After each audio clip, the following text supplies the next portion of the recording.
Bye bye.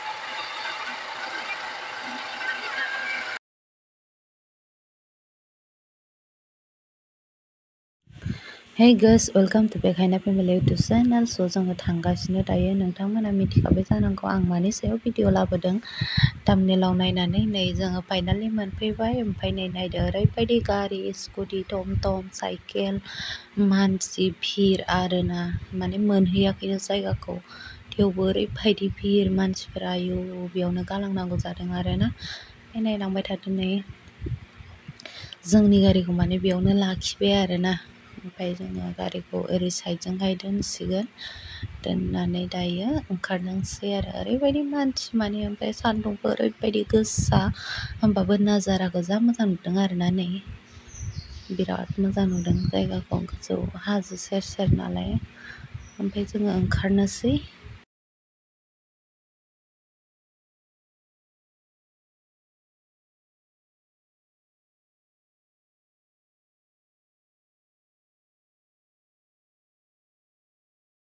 Dasar sandung gesah yaw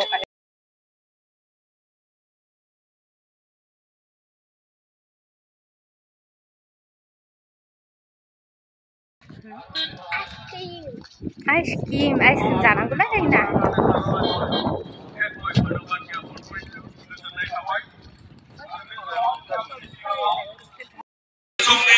maintain di labenya mainan beli mungkin apa ini oh god kelas 3 mah dia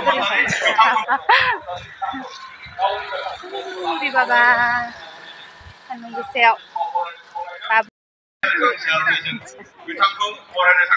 ini es krim dukanku मोनफैबाय नै जागोन es krim जागोन दै जागोन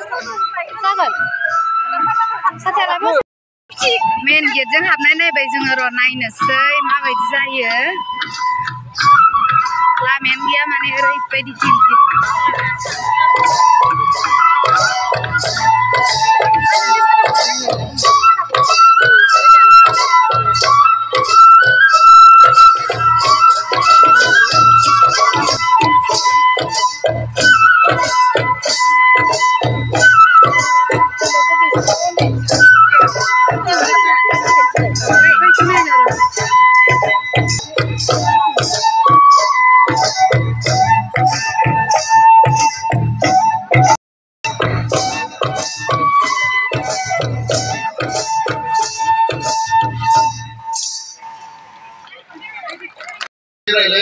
उसुबिदा मोनगोन दा बे समाव गहपुर जिल्ला बर' थुनलाइ आफादनिफ्राय बरायगोन बिथांमोनखौ आङो बरायनो खावलायबाय सनितपुर जिल्ला दुलाराय बर' फरायसा आफादनिफ्राय बरायनो नागिरदों बिथांमोनखौबो आङो बरायनो खावलायबाय दा बे समाव गहपुर जिल्ला भलन्टियार फर्सनिफ्राय बिथांमोना बरायगोन दा बिथांमोनखौ आङो बरायनो खावलायबाय नेक्स्ट भलन्टियार फर्स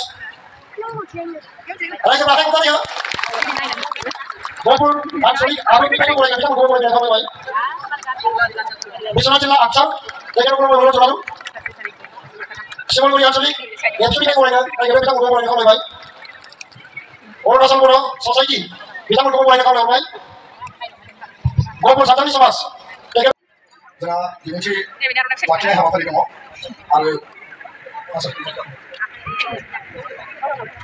गहपुर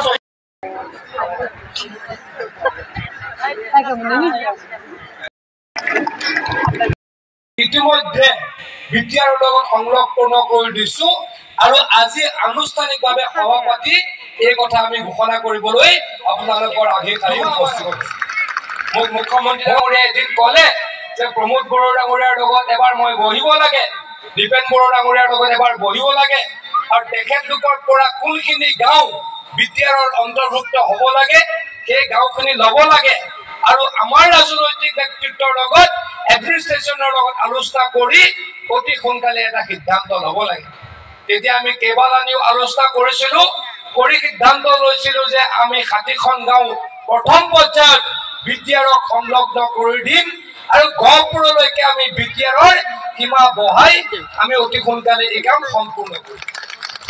অজিত দত্ত ডাঙৰীয়া উপস্থিত নাই, আমাৰ বিশ্বনাথ চাৰিআলিৰ বিধায়ক প্ৰমোদ বৰঠাকুৰ ডাঙৰীয়া উপস্থিত নাই। আমি তেখেতলোকক সুধিছিলো প্ৰমোদ বৰা ডাঙৰীয়া দিয়া গাঁও কেইখন, দীপেন বৰা ডাঙৰীয়া দিয়া গাঁও কেইখন, আমি তেখেতলোকক কৈছিলো যে আপোনালোকৰ কিবা আপত্তি আছে নেকি, আমাৰ ৰাজনৈতিক নেতৃত্বৰ কিবা আপত্তি আছে নেকি, তেখেতলোকক সুধিছিলো। তেখেতলোকে একেমুখৰে কৈছিল যে এই গাঁওবিলাক বিটিআৰত দিয়াত আমাৰ কোনো আপত্তি নাই, ওলোটাই ভাল হ'ব, মানুহৰ উন্নয়ন হ'ব আৰু আমি এই কাম কৰিবলৈ আপোনালোকক সহায় কৰিম। আৰু তাৰ কাৰণে আমাৰ কিছু কাম কিছু সহজ गावनि बिबुंथिखौ लाखिनो थाखाय आं खावलायबाय। जय बर' हारिनि, जय बर' हारिनि। आरो बे ओनसोलनिफ्राय एनडिबि बिएलटि गुबुन गुबुन आफादाव बाहागो लानानै मुंख्लं जालांनाय साफ्रोमबो मुंख्लंनिसिम आङो गोसो गोरबोनि सिबिनायखौ बावहरनाय जाबाय। दा दिनै दुलाराय बर' फरायसा आफादा जोंनि मोनसे जारिमिनारि जि जाफुंसारनाय बेखौ अराय गोजोर खालामनो थाखाय आरो फैबाय थानाय समाव आरोबाव लामा हान्थिनांगौनि थाखाय रायजो राजाफोरजों सावरायलायनानै जोङो माखासे डिसिसनाव फैनो थाखाय जि मोनसे गेवलां मेल खुंदों, बिनि थाखाय आङो दुलाराय बर' फरायसा आफादनिसिम साबायखर बावदों। আমি সকল কোয়ালিফিকেশন আছে, তেখেতসকলক পেৰামিলিটাৰী ফৰ্চেছ আৰু বিভিন্ন ডিফেন্স সাৰ্ভিসত ৰিক্ৰুটমেন্ট কৰা কথা আছিলে। কেন্দ্ৰ চৰকাৰৰ লগত বাৰম্বাৰ আলোচনা হৈছে আৰু তেখেতসকলে ইয়াৰ ওপৰত অতি শীঘ্ৰে কিবা এটা কৰিম বুলি আমাক আশ্বাস দিছে। কিন্তু মুখ্যমন্ত্ৰী ডাঙৰীয়াই কেন্দ্ৰ চৰকাৰৰ পদক্ষেপৰ আগতে তেখেতৰ নিজৰ প্ৰায় এতিয়া যিখিনি পুলিচৰ কাৰণে চাকৰি ওলাব, এই পুলিচৰ চাকৰিত এটা ডাঙৰ এটা অংশ ভাল এটা কোটা আমাৰ প্ৰাক্তন এনডিবিৰ কেডাৰসকলৰ কাৰণে মুখ্যমন্ত্ৰীয়ে দিব বুলি সিদিনা ঘোষণা কৰিছে। এই কাৰণে যিসকলৰ বয়স আছে, जायफोरा बैसो दङ, बिथांमोनखौ आङो बे साख्रिखौ लानो थाखाय जाहाथे रेडि जायो आं बिथांमोनखौ खावलायदों। दा मानगोनां रायजोफोर, बर' माहारिनि सोमावसारनायनि जारिमिनाव सनितपुर बिश्वनाथ दायो मोननै जिल्ला जाबाय। बै समाव सनितपुरमोन आरो गहपुर ओनसोला मोनसे जारिमिनारि बिफाव अराय सम लाबोबाय थादों। बे जायगायाव बड'फा उपेन्द्रनाथ ब्रह्मआबो फैदोंमोन। दिनै बड'फा उपेन्द्रनाथ ब्रह्मनि जि बिथांनि थांखिमोन, जि बिथांनि नोजोरमोन, जे बुरलुंबुथुरनि साहा सेरफाङाव आलादा रायजो बड'लेण्ड सोरजिनांगौ, खोला सेरफाङाव नीलाचल सोरजिनांगौ आरो कार्बि आंलंनि बर'फ्रा हाजोआरि ट्राइबेल जानांगौ। बुरलुंबुथुरनि साहा दिनै बिटिआर जाबाय। बे बिटिआरनि सीमाया बिएससिनि समाव ससे सफैदोंमोन, बिटिसिनि समावबो ससेयाव सफैदोंमोन। नाथाय बेखौ नुनानै जेला बिटिआरनि थाखाय गोरोबथानि थाखाय सावरायनाय जायो, जोङो नुबाय जे आलादा रायजो सोरजिनाया दिनै एसे सम लाबावगोन। दिनैनि लिडारशिपआ सानथ'वाखै। बिनि थाखायनो जोङो एनडिबिनि दैदेनगिरि मानगोनां गबिन्द बसुमतारी आरो बिथांनि टीम, एबसुनि दैदेनगिरि रोंगोरा नार्जारी, एमइउजि ब्रह्म, दीपेन बर' जेसेबां टीम दङ, जों जयै सावरायबाय। जेब्ला एबारनि सुक्तियाव गिबिसिन फैदों हिसाबै आङो मोननै मोनथाम बाथ्रा बुंनो सानदों। मोनसेया जाबाय, जिहेतु बेवहाय मुंख्लंआ बयनिख्रुइ बारा जादों, खेबसेयावनो खमलाय खालामाजासे मोनसे जायगा बर'नानै होबानो जाबाय। जोङो 1 कौटिनि मोनसे अडिटोरियाम लुगोन मुंख्लंफोरनि मुङाव। आरो नैबे फरायसालिनि बाथ्राखौ बुंदों, फरायसालियाव जेंना दङ, प्रभिन्सियेलाइजेसन जायाखै। आं सानदों बियो दिनै नङा गाबोन जागोन। दा नंखायनो बिनि न'खौ लुजेननो थाखाय मोजाङै 50 लाख रां बेवहायबो जोङो हरगोन। बेनिफ्राय जोंहा हेन्डलुम बिफाननि इएम दंफैयो। जोंनि बिटिसिआव हेन्डलुमनि माखासे खामानि मावगासिनो दङ जोङो दायो। हेन्डलुम, सेरिकालचार, एनिमेल हासबेन्डारि जेरावबो। दा बेवहाय आं बिथांखौ खावलायदों मोनसे जाहाथे 300 आइजोफोरखौ लानानै मोनसे क्लास्टार लुफैयो। आरो बावैसो जोङो बिटिआरआव माखासे ब्रिक्स होनानै बड'लेण्ड रुरेल इन्डास्ट्रियेल सेन्टार होनानै गायसनदों, जेरावनोखि 10,000 गाहाम मानसिफ्रा खामानि मावना जानो हायो।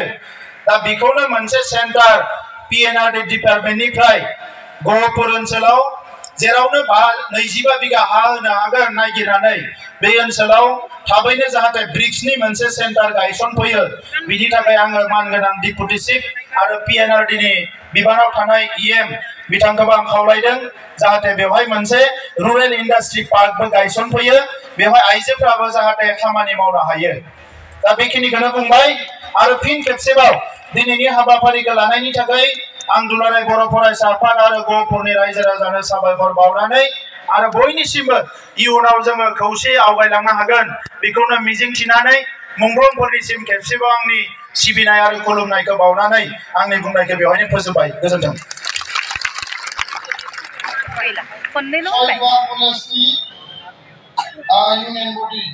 मिटिंआ जोब्बाय दायो मानसिफोर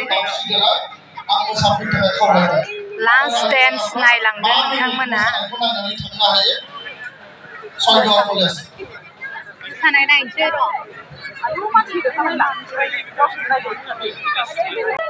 पुनित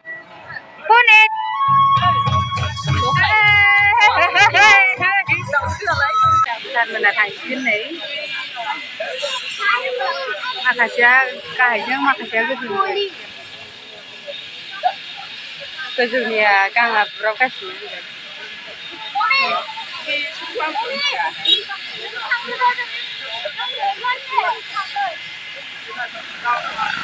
बाय बाय